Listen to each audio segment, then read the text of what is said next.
వాటర్కి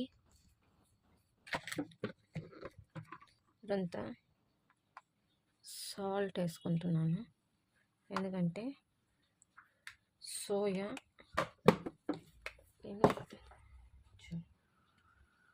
medium size సోయాని తీసుకున్నాను, hot వాటర్లో సోక్ చేస్తున్నాను.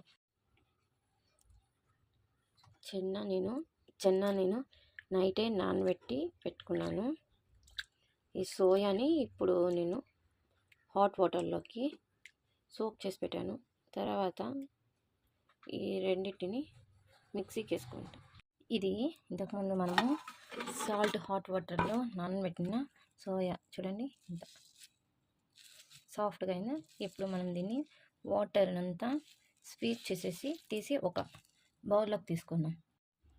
నీళ్ళన్నీ తీసేసి పక్కన పెట్టుకున్న సోయా చూడండి ఇట్లా ఫుల్ డ్రై అయిపోయేదాకా వాటర్ తీసేయాలి. మళ్ళీ ఇంతకుముందు మనం కడిగి నానబెట్టుకున్న చెన్న, డ్రై చిల్లీ, తెల్లగడ్డ ఇవన్నీ వేసి మనము గ్రైండ్ చేసుకొని పక్కన పెట్టుకోవాలి. ఆనియన్స్, కొత్తిమీర, 1 spoon rice powder, 2 spoons besan అన్నీ కలిపి కొంచెం బాగా కలుపుకోవాలి.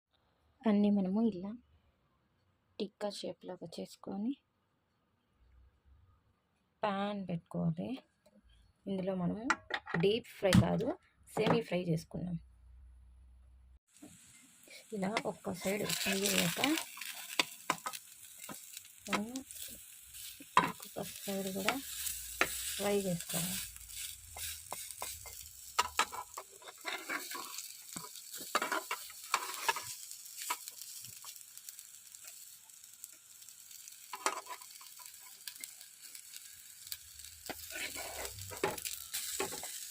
ఇలా తిప్పుకొని ఇంకొక సైడ్ కూడా ఫ్రై చేసుకోవాలి. ఈ సోయా చెన్నా టిక్కా రెడీ అయిపోయింది చూడండి.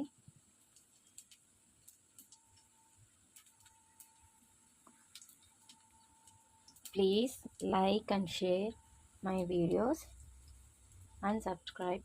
We'll get more healthy breakfast food for kids.